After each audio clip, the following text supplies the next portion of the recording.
Hey there, it's me, Kathy. The kids were here the other day, and so I bought a big pack of burgers because I thought we'd have a cookout, but they got here late, so we didn't eat very many. So I have all this burger I got to use. Plus, I had some bacon ends and pieces from Misfits Market that I just cooked the other day. And not only that, but I bought hot dogs and hamburger buns. So what we're going to do today is we're going to make a bacon cheeseburger meatloaf. And right now I'm gonna rip up these hot dog rolls and soak them in milk, and that's gonna be our breading for our meatloaf. So let's do it. All right, here are our broken up hot dog rolls. And it just dawned on me, I could make bread pudding. I have some blueberries, I could make a blueberry bread pudding, but anyway, today we're gonna do this. So in goes our milk. Don't need too much, but this is gonna make our meatloaf nice and moist. We're gonna incorporate the bread with the milk, and we're gonna let that soak for about 10 minutes, and then we're gonna build our meatloaf. Okay, here are our hamburger patties that are left over, the bottom patties. They're not quite a quarter pound, so 5 of them equals 1 pound of ground beef, and we're gonna turn this into ground beef, and we're gonna season this with some salt and pepper. We're gonna put some other seasonings in there too, well, liquid seasonings. And I like onions in my meatloaf, so some minced onion. I got a big blob of burger on my hand. And I called this a bacon cheeseburger meatloaf, and the reason why is because I have chopped up all of this bacon from Misfits Market. I'm gonna add that in as part of our, that is well blended together, and now it is egg time. I'm gonna use 2 eggs. The eggs act as a binder, and sometimes they fall in side, and then our bread mixture is ready as well.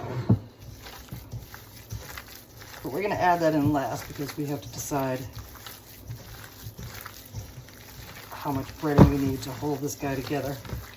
And I got a couple more things. I got ketchup. I'm gonna open this with my meat hands, like that. This gives it a nice tang and a little moistness.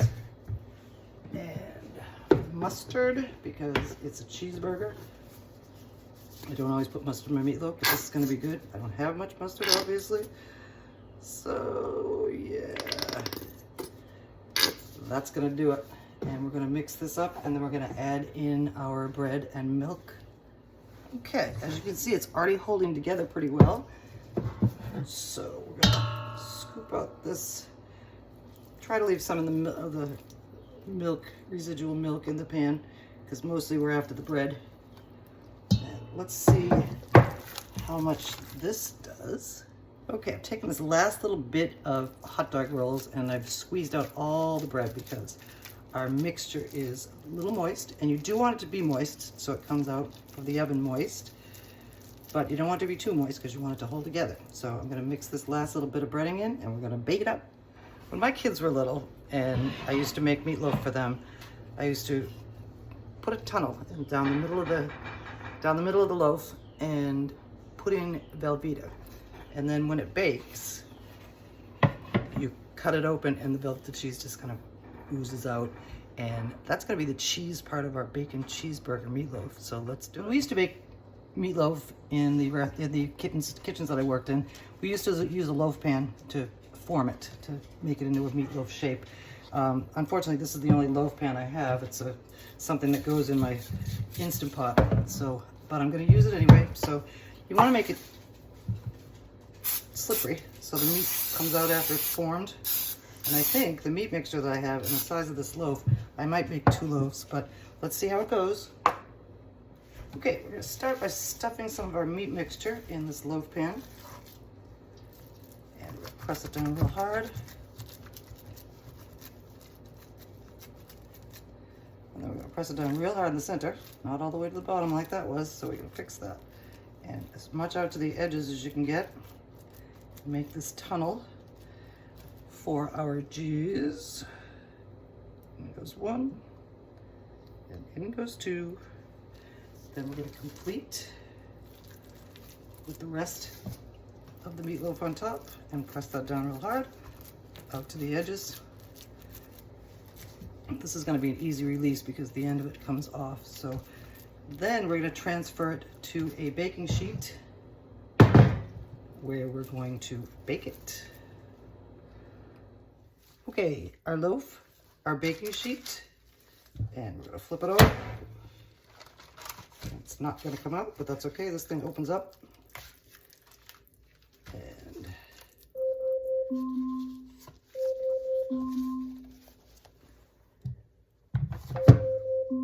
okay, we have one big, one small. This one was longer and skinnier, but I kind of puffed it up so they can cook equally at the same time.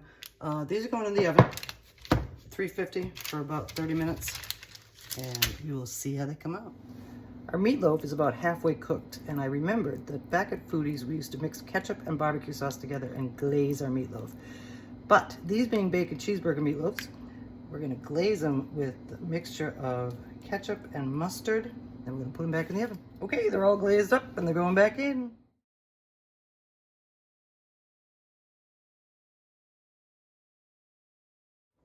Our bacon cheeseburger meatloaf is out of the oven. As you can see, we had a little cheese escapage. So this is the prettier side. So I'm going to turn you around and bring you up close. And we're going to let these cool down. I am making, you might be able to see in the background, I got some potatoes boiling over there. I'm going to make some garlic and herbs smashed potatoes to go with our meatloaf. So when that's done, we're going to cut it and serve. Our potatoes are done. You can tell by sticking a knife in them, and they slide in, slide out. Nice and done. We're going to drain what's water is left off of them, and we're going to make our porcelain smashed potatoes, well, garlic and herb smashed potatoes, because it's alouette. The first thing we're going to add to our potatoes is some butter, some salt and pepper, and I have a tiny bit of roasted garlic in my refrigerator, and I'm about to make some more. But we're going to garlic these up a little bit with these last few cloves of roasted garlic. And roasted garlic oil. That's going good. And I do not have a potato smasher. So I'm going to use this guy to start chopping them up, and then we're going to squish them up like this. So here we go. Those mashed up nicely. So now what we need is a little bit of milk, or cream if you prefer, and some garlic and herb cheese. At Foodies we used to make our own garlic and herb cheese, and when we had to pull it off the wall, this is what I did with it before it expired. Was make garlic and herb cheese smashed potatoes. So we're going to smash these up and incorporate this cheese and this milk, and then we're going to serve it up with our meatloaf. Okay, we have begun with our glazed bacon cheeseburger meatloaf. It's really awesome. I'm so glad I did this. Now we're going to add our porcelain smashed potatoes, and there they are, creamy and yummy. And one last thing, I have some French green beans that I got from Misfits Market, and those are going on the plate as well. And that's dinner.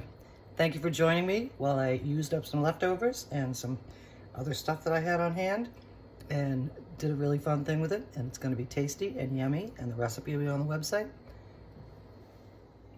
Thank you again for joining me. I don't know if I thanked you in that last clip. Oh, don't mind my finger. Here's our dinner one more time. It's yummy and tasty and colorful, and it's going to be really good. My kids, when they see this video, are going to be so jealous because they used to love this cheesy stuffed meatloaf, and this one has bacon in it, so that makes it even better.